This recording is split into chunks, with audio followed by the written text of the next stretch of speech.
반갑습니다. 지난 12월 달에 뵙고 또 뵙게 돼서 너무 반갑고요. 오늘 이제 일부 예배를 시작으로 다음 주까지 제가 오기로 약속이 돼 있어요. 그래서 4번에 걸쳐서 하나님의 말씀을 어떻게 읽는 것인가에 대해서, 물론 주제와 내용은 다 다르지만 초점은 거기에 맞춰서 제가 말씀을 전하려고 하고 있고요. 성경은 이 지구상에 있는 책 중에 가장 쉬운 책입니다. 정말 쉬운 책입니다. 동의하십니까? 아마 몇몇 분들은 고개를 끄덕끄덕 하시지만 대부분 분들은 이제 무슨 그런 이상한 얘기가 있냐, 어떻게 성경이 제일 쉬운 얘기냐 이렇게 생각하실지 모르겠는데, 디모데전서 2장 4절에 보면 하나님은 모든 사람이 구원을 받기를 원하신다 그러셨거든요. 그러니까 모든 사람이 구원을 받으려면 성경이 모든 사람이 읽었을 때 이해가 돼야 구원이 될 거 아닙니까? 그렇죠? 이해가 안 되는데 구원이 될 수가 없잖아요. 그렇기 때문에 하나님께서는 성경을 이 지구상에서 가장 쉽게 써놓으셨어요. 근데 사람들이 성경을 어려워합니다. 왜 어려워하냐면 간단합니다. 하나님의 의도대로 읽지 않고 내가 읽고 싶은 대로 읽어서 성경이 어렵습니다. 그래서 하나님의 의도를 알고 의도대로 읽으면 굉장히 쉽습니다.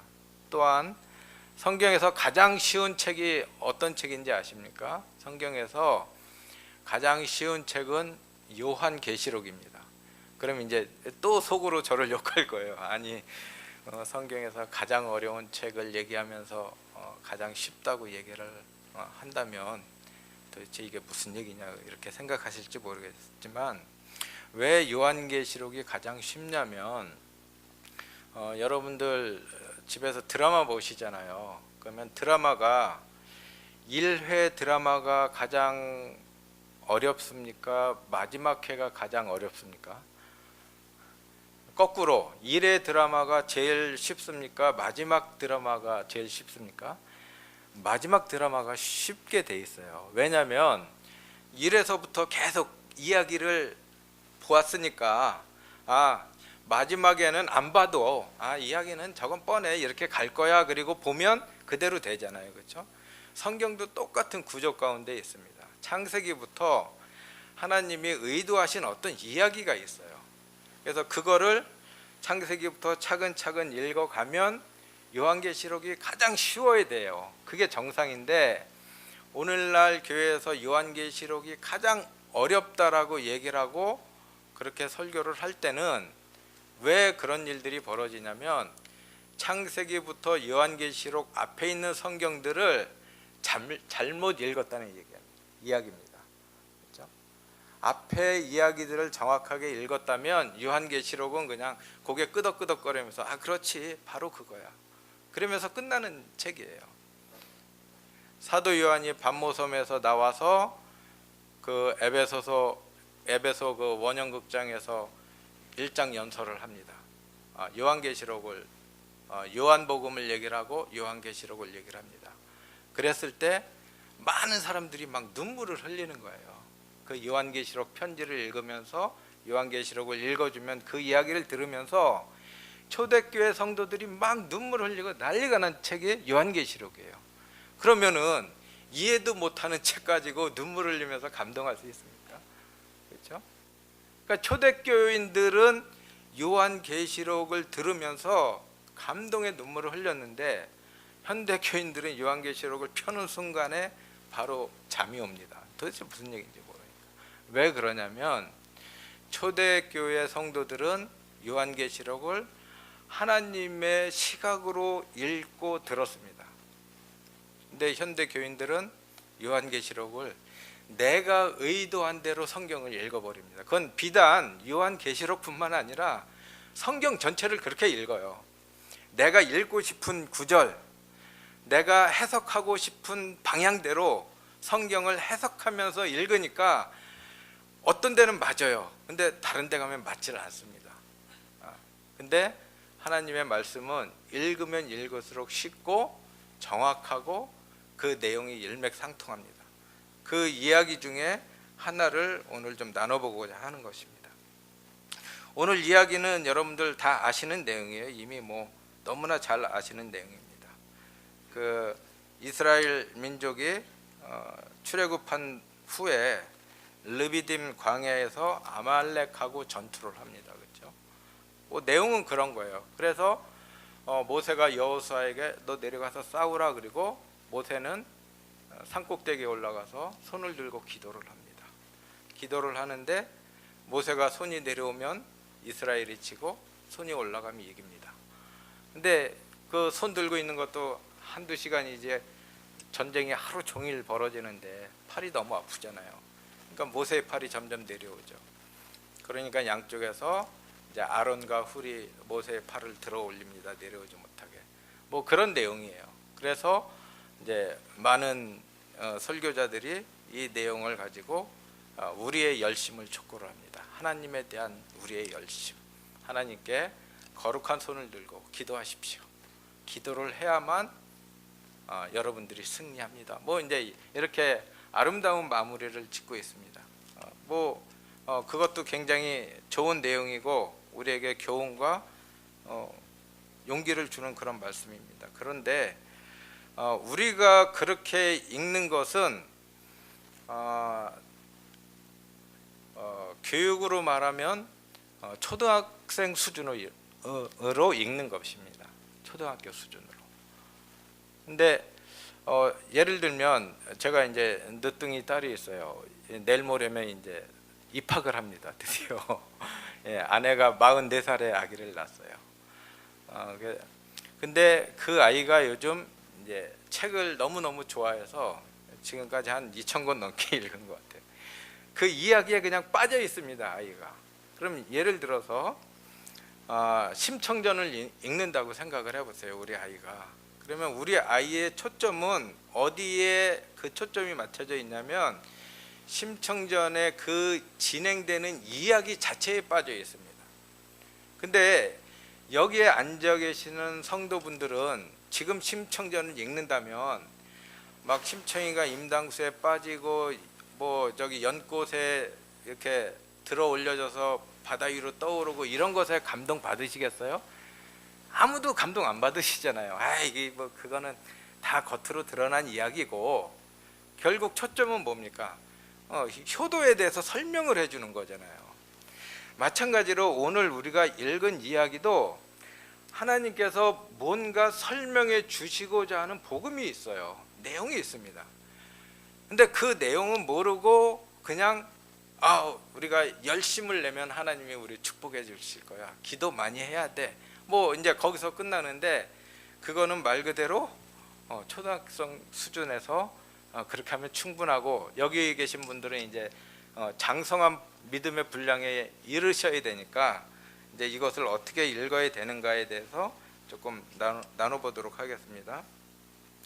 8절을 보겠습니다. 그때에 아말렉이 와서 이스라엘과 르비딤에서 싸우니라 라고 할 때 요 아말렉이라는 요 단어가 무슨 단어냐면 계곡에 거주하는 사람들이라는 뜻입니다. 계곡, 그 산 골짜기 있죠. 그래서 어둠의 계곡에 거주하는 사람들.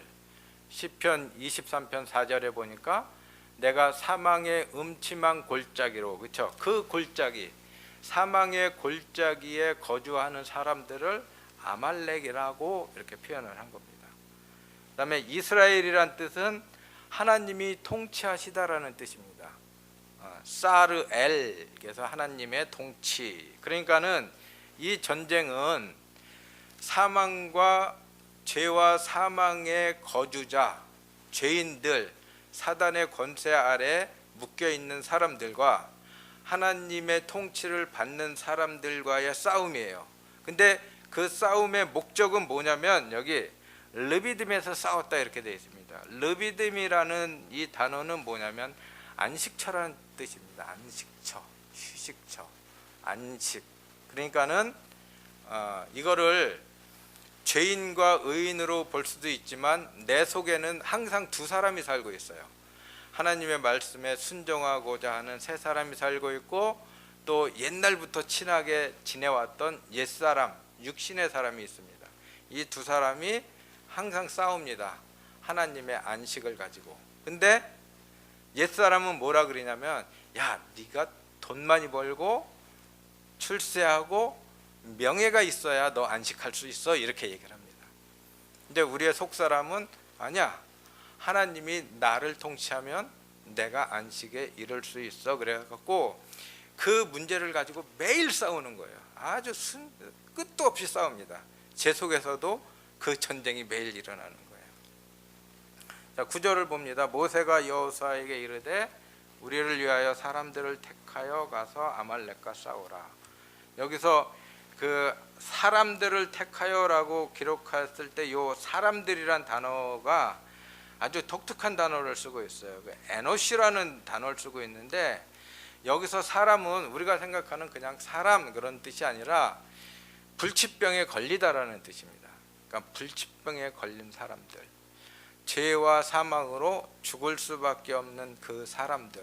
그러니까 모세가 여호수아에게 야, 죄와 사망으로 죽을 수밖에 없는 저 사람들을 데리고 가서 사망 권세와 싸워서 이겨라. 그래야 그 사람들이 안식으로 들어갈 수 있다. 지금 이렇게 읽어야 되는 내용입니다. 그 다음에 보니까 내일 내가 하나님의 지팡이를 손에 잡고 산꼭대기에 서리라, 이렇게 말씀이 얘기를 하고 있습니다. 모세가 무엇을 손에 잡는다고요? 하나님의 지팡이라 그랬습니다. 모세가 하나님의 지팡이가 어디 있어요? 자기 지팡이지. 자기가 평소에 들고 다니던 지팡이인데 여기서 특별히 이제 표현을 그렇게 하는 겁니다. 내가 하나님의 지팡이를 손에 잡고 산꼭대기에 서리라. 그러니까 이 지팡이의 소유자가 하나님이란 얘기입니다. 그 하나님의 지팡이를 모세가 손을 잡고, 그 다음에 여기 산꼭대기라고 돼 있는데, 요 산이라는 단어도 우리가 알고 있는 그 일반적인 산이란 단어가 아니라 기브아, 그래서 이 언덕이란 뜻입니다. 언덕. 그러니까는 모세가 하나님의 그 나무 지팡이를 손에 잡고 산꼭대기에 설 것이다, 이렇게 지금 얘기를 하고 있습니다. 요거를 10절하고 같이 보면 이게 무슨 얘기인지 이해가 됩니다. 여호수아가 모세의 말대로 행하여 아말렉과 싸우고, 여호수아는 아말렉과 싸우기 위해서 이제 출전을 했습니다. 모세와 아론과 훌은 산꼭대기에 올라가서, 여기서 모세라는 이름의 뜻은 구원이란 뜻입니다. 구원, 모세. 그 다음에 아론은 빛의 전달자라는 뜻입니다. 그 다음에 훌은 찌르다, 창, 그런 뜻입니다. 산꼭대기에 올라가서 11절, 모세가 손을 들면 이스라엘이 이기고 손을 내리면 아말렉이 이기더니, 이게 이제 이 그림을 이렇게 그리시면 됩니다. 자, 모세가 하나님의 지팡이를 들었을 때 어떻게 들었을까요? 이렇게 드는 게 아닙니다. 한 손으로 폼나게 이렇게 든 게 아니라 두 손으로 드는 거예요. 그렇죠? 그러니까 두 손을 드니까 팔이 피곤해서 양쪽에서 받쳐준 겁니다. 근데 그 하나님의 지팡이를 든 모습, 지금 앞에 화면에 보이시죠? 가운데 모세가 있고, 모세는 돌 위에 앉아 있고, 양쪽에서 두 사람이 모세의 팔을 잡고 있습니다. 저 그림은 정확하게 갈보리 골고다의 그림입니다. 그러니까는 갈보리 골고다에서 예수께서 하나님의 지팡이, 하나님의 지팡이는 뭐에 쓰는지 아세요? 이제 일부 예배 때 말씀드렸는데, 하나님의 지팡이는 사람을 때려 죽이는 데 쓰는 막대기입니다. 막대기.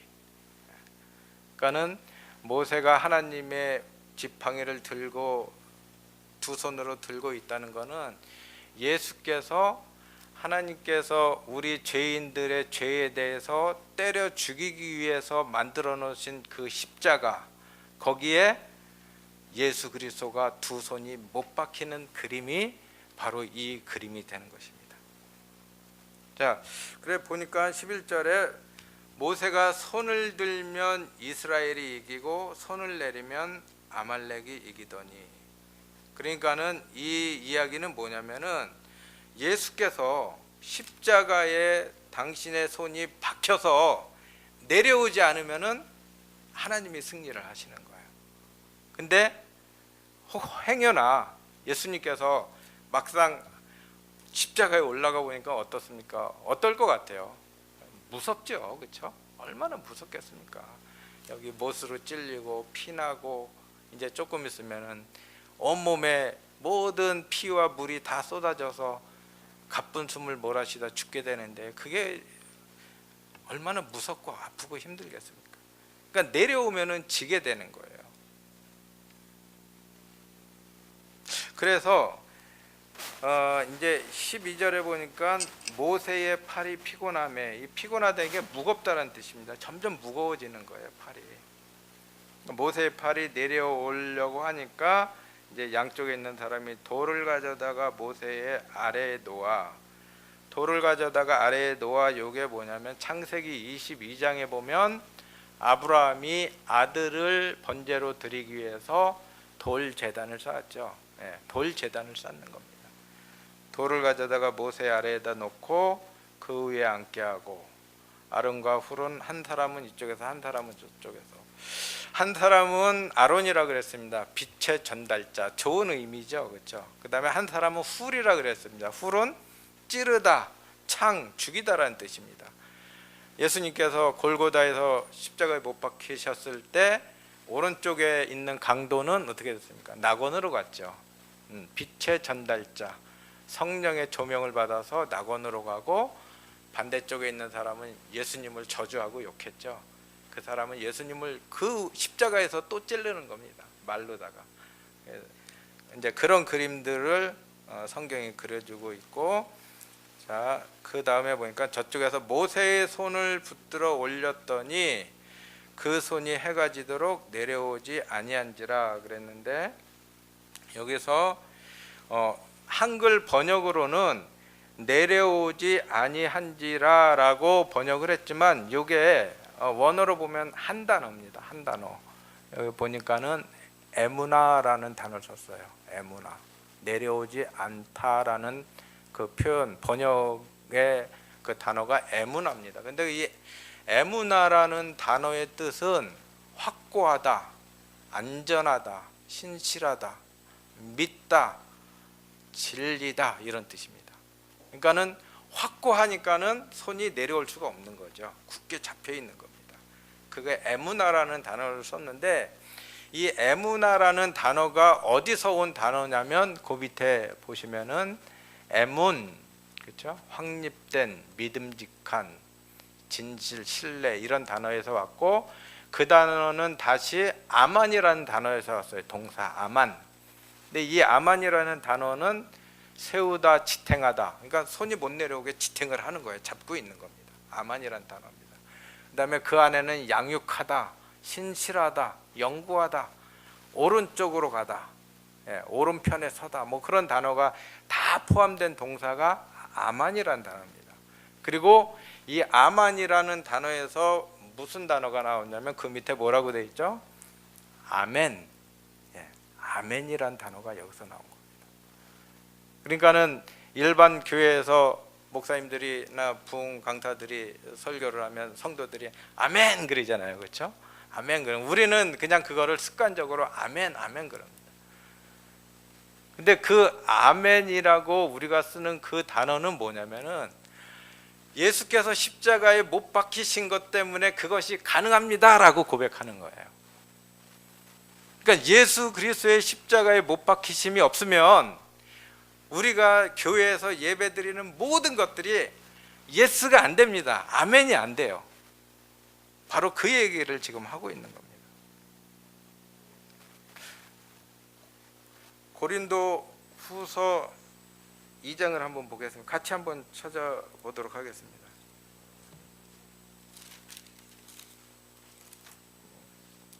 고린도후서 1장이네요. 1장.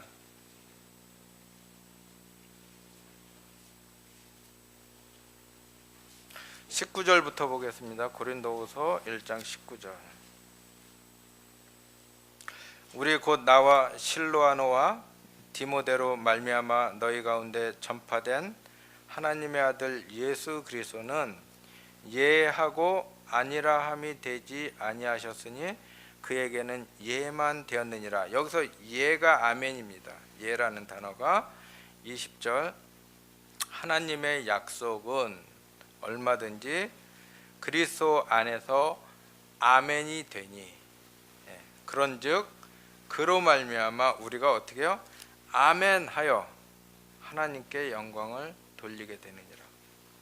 그러니까 하나님의 약속이 우리에게 예스가 되고 성경에 나와 있는 많은 언약의 말씀이 우리 삶에서 실제로 일어나기 위해서는 뭐가 필요하냐면 아멘이 필요한 거예요. 예수 그리스도의 십자가에 못 박혀 죽으심이 전제되지 않으면 이 성경은 세계에서 가장 어려운 책이고 가장 황당한 책이고 가장 웃긴 책입니다. 죽었다가 살아난 사람이 어디 있으며 소경이 어떻게 눈을 뜹니까? 그건 다 거짓말이에요. 아멘이기 때문에 가능합니다. 아멘. 그 아멘은 뭐라고요? 예수 그리스도가 하나님의 지팡이, 하나님이 우리 죄인들을 위해서 저놈들 내가 죄를 지으니까 내 때려 죽일 거야 라고 준비했던 그 몽둥이에 우리가 아니라 예수 그리스도께서 대신 달리심으로 아멘이 되는 겁니다. 그 예수님을 만나지 못하면 성경은 꽝이에요. 그 예수님을 만나시길 바랍니다. 오늘 만나시길 바라요. 내일도 아니고 저녁도 아니고 지금 만나시길 바랍니다. 그 하나님을 만나지 않으면 하나님의 약속은 그리스도 안에서 아멘이 될 수가 없습니다. 아멘이 되셨으면 좋겠고요. 출애굽기 17장으로 다시 돌아갑니다. 13절 여호수아가 칼날로 아말렉과 그 백성을 쳐서 무찌르니라. 여호수아 이름의 뜻은 이게 두 단어가 합쳐진 이름입니다. 여호와와 야사라는 단어가 합쳐진 이름이 여호수아입니다. 그래서 여호와는 하나님이고 수아 야사는 구원이란 뜻입니다. 그러니까 여호수아 이름의 뜻은 구원의 하나님이란 뜻이에요. 그러니까 여호수아가 드디어 전쟁에 나가서 칼날로 아말렉을 무찌릅니다. 근데 여기서 나오는 구약에서 하나님께서 사용하시는 무기 3종 세트가 있어요. 그게 뭐냐면 칼과 기근과 전염병입니다. 그렇죠? 근데 그 중에서 이 칼로 묘사된 하나님의 무기는 뭐냐면 히브리서 4장 12절에서 뭐라고 했죠? 하나님의 말씀은 살았고 운동력이 있어 좌우에 날선 칼, 그게 여기서 말하는 칼입니다. 그러니까 구원의 하나님이 하나님의 말씀의 칼로 사망 권세를 잡은 사단과 싸우는 거예요. 그거를 구약에서는 이야기로 설명을 해주는 겁니다. 왜냐하면 사람들이 잘 못 알아들으니까. 그래서 여호수아가 칼날로 드디어 아말렉 백성들을 막 쳐서 무찌르기 시작을 합니다. 14절 여호와께서 모세에게 이르시되 이것을 책에 기록하여 기념하게 하고 여호수아의 귀에 외어 들리라. 내가 아말렉을 없이하여 천하에서 기억도 못하게 하리라. 하나님께서 아말렉을 기억도 못하게 한다고 합니다. 아말렉이 뭐라고 했죠? 죄와 사망에 거주하는 자. 그러니까 우리의 옛사람, 하나님의 말씀이 성령의 칼이 되어서 우리를 할례를 하면, 할례가 뭐죠? 우리의 옛사람과 새 사람의 그 경계를 수술하는 거예요. 이렇게 발라내는 겁니다. 근데 그 할례는 세상 칼로 하면은 안 됩니다. 사람이 다쳐요. 하나님의 할례는 성령의 검으로 할례를 하게 되면 드디어 우리의 옛사람이 죽어서 다시는 기억되지 않는 그런 축복을 받게 되는 것입니다.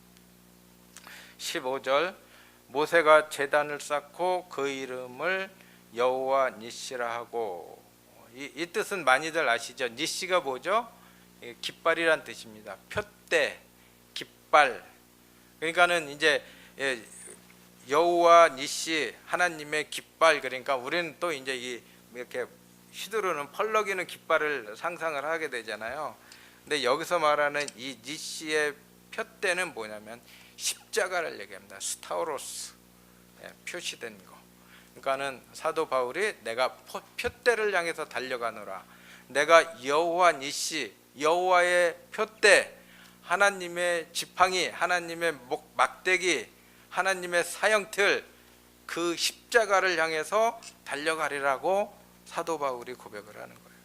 그러니까 모세가 드디어 다시 제단을 쌓고 거기다가 하나님께서 십자가에 달리신 그 표대를 딱 박아놓는 거예요. 구약구약에. 그리고 16절에 이르되 여호와께서 맹세하기를, 여기서 이 맹세라는 단어도 카베스 그래갖고 이게 니시라는 단어의 발음 오역입니다. 그러니까 니시라는 단어하고 맹세라는 단어하고 사실 같은 단어예요. 그러니까 하나님이 우리에게 맹세를 내주세요. 내가 너희들 축복할 거야. 내가 너희들 구원할 거야. 내가 소경의 눈 뜨게 할 거야. 약속을 하세요. 맹세를 하세요. 어떻게 맹세를 해요? 우리 맹세할 때 그러잖아요. 우리 어렸을 때 서로 그 이제 친구들하고 싸우면 점점 센 거로다가 맹세를 하잖아요. 그렇죠?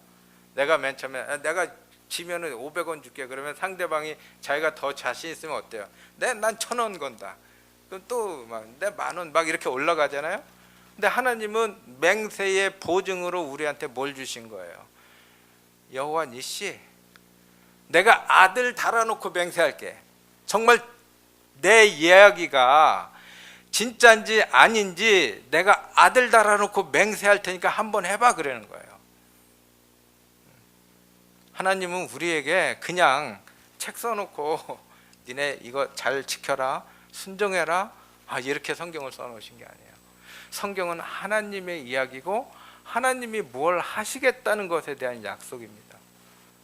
그렇기 때문에 지금 이 성경에서 뭐냐면 하나님이 내가 내 아들 죽여서까지라도 너희들 구원해 줄게, 이 이야기가 바로 성경의 이야기인 것입니다.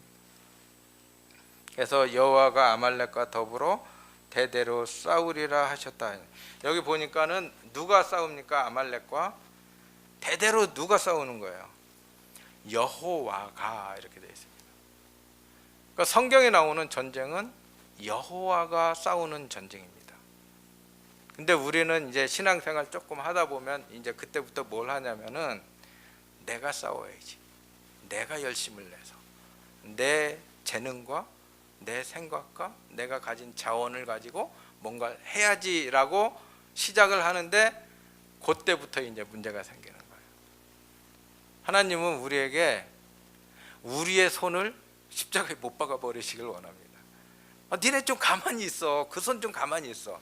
내가 일할 테니까, 내가 싸울 테니까 너희들 가만히 있어 그러는데 우리는 이 손 갖고 자꾸 꼼지락꼼지락 하는 거예요. 뭐 하고 싶어서, 내가 뭔가 했다라고 자랑하고 싶어서. 제가 하나님한테 혼나고 10년 동안 배운 것이 하나 있다면 그게 뭐냐면 내가 아무것도 안 할 때 하나님이 일하시는 거예요. 그러니까 내가 아무것도 안 하는 게 정말 힘들더라고요.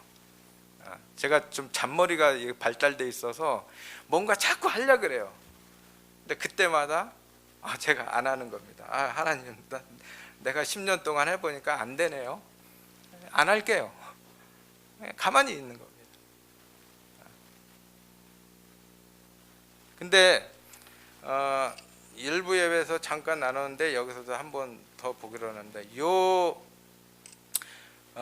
모세가 손이 해가 지도록 내려오지 아니하는 이 그림에 대해서 신약에서 요거를 다른 방향에서 이렇게 해설을 해주는 구절이 있어서 그 구절을 한번 보겠습니다. 마태복음 4장 보겠습니다.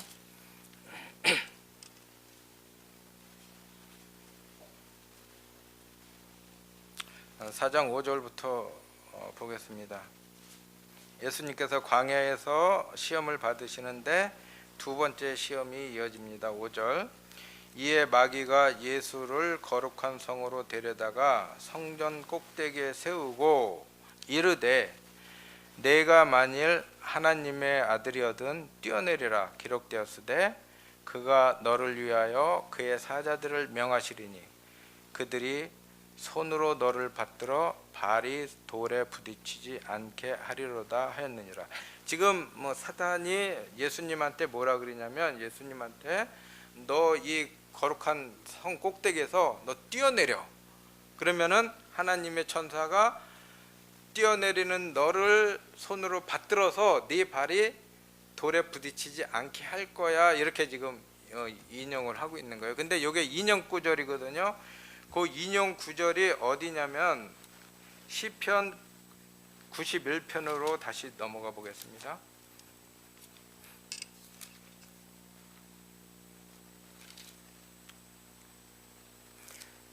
시편 91편 11절 12절 보겠습니다.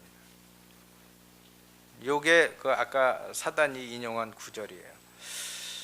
보니까 11절, 그가 너를 위하여 그의 천사들을 명령하사 내 모든 길에서 너를 지키게 하심이라.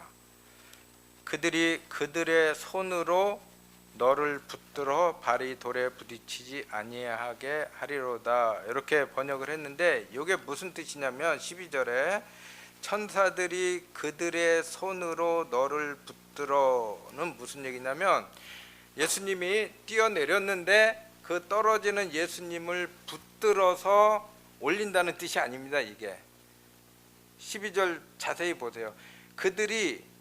천사들이 천사들의 손으로 너를 붙들어서 아예 뛰어내리지 못하게 할 거야, 이런 뜻입니다. 그러니까 사단은 예수님이 십자가에서 내려오길 바랬습니까? 올라가 있기를 바랬습니까? 많은 분들은 사단이 예수를 죽이려고 했으니까 예수가 십자가에 못 박혀 있기를 바랬어, 이렇게 생각할지 모르지만 아닙니다. 사단은 예수님이 십자가에서 내려오길 바랬어요. 왜 내려오길 바랬죠? 예수님이 십자가에서 죽으시면 그 다음에 뭐가 되죠? 부활하시잖아요. 그렇죠? 이제 예수님이 오시기 전까지는 사단이 사망 권세를 가지고 사람들을 통제를 했습니다. 부활이라는 개념이 없었어요. 근데 예수님이 십자가에 오신 이유는 죽기 위해서 오신 게 아니라 부활하시러 오시는 거예요. 그리고 예수님이 부활하시는 순간에 사망 권세가 무너지는 거거든요. 그러니까는 마귀가 제발 좀 내려와. 너 내려오면 네 천사들이 발 붙들어서 올릴 거야 라고 교묘하게 그 의미를 왜곡해 놨지만은 성경이 이야기하는 이 말씀은 뭐냐면 하나님이 그런 거야. 예수야, 너 십자가에 올라가면 무서울 거야. 내려가고 싶을 거야. 근데 내가 천사들을 보내서 너 십자가에서 못 내려올 수 있도록 내가 꽉 붙들어 줄게, 이 이야기입니다. 아론과 훌이 모세의 팔이 내려오지 않도록 잡은 것처럼 하나님의 천사들이 예수 그리스도가 십자가에서 내려오지 못하도록 양쪽에서 꽉 붙들어 주는 거예요. 왜요? 하나님이 예수를 죽여야 되니까. 예수를 안 죽이면 어떻게 되죠? 내가 죽는 겁니다. 오늘날 예수가 안 죽으셨으면 여기 있는 성도들이 이제 다 죽어야 되는 거예요.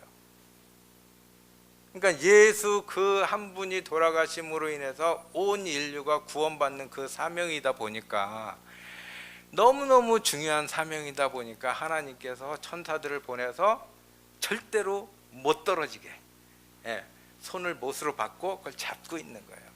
네 팔 내려가면은 인류 구원의 사명이 끝나는 거니까. 지금 그런 얘기입니다. 그래서 말씀을 맺습니다.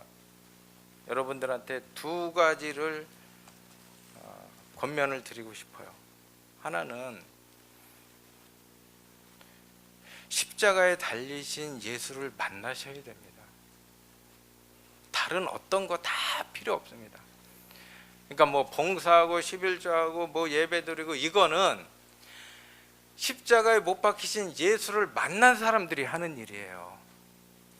십자가에 못 박히신 예수를 만나지 못한 사람들이 봉사하고 11조 나고 뭐 하고 그러면 나중에 그것이 자기 의의가 되고 그것이 갈등이 돼서 싸우고 떠납니다.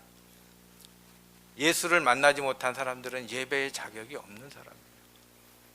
두 번째는 이미 예수를 만나신 분들은 여러분들의 손을 십자가에 못 박길 바랍니다. 내가 뭘 해보겠다고, 내가 하나님 앞에서 뭔가를 보여주겠다고 여러분들의 손과 발을 열심히 놀리는 순간에 하나님은 하실 일이 없는 거예요. 그분의 역사가 이루어질 수가 없습니다. 성경의 약속이 성취될 수가 없습니다. 여러분들의 손을 십자가에 못 박고 성령께서 여러분들의 삶을 이끌어 나가시는 그런 삶을 사시기를 예수님의 이름으로 권면드리겠습니다. 기도하겠습니다. 예수님 감사합니다. 아멘 되시는 예수님, 십자가에서 그 손이 내려오신 예수님, 하나님의 지팡이에 맞아서 죽으신 그 예수 그리스도의 죽음과 보혈 때문에 우리가 호흡하며 살고 있습니다. 이제 우리가 그 은혜를 늘 기억하고 우리의 피 흘리고 더러운 손을 십자가에 못 박고 성령께서 인도하시고 승리하시고 기쁨을 가져다 주시는 그 은혜들이 날마다 너무나 감사하고 기뻐서 마음껏 이 세상에서 하늘의 삶을 사는 우리 샘물결교회 모든 성도들이 될 수 있도록 주님께서 인도하여 주시옵소서. 예수님의 이름으로 기도했습니다.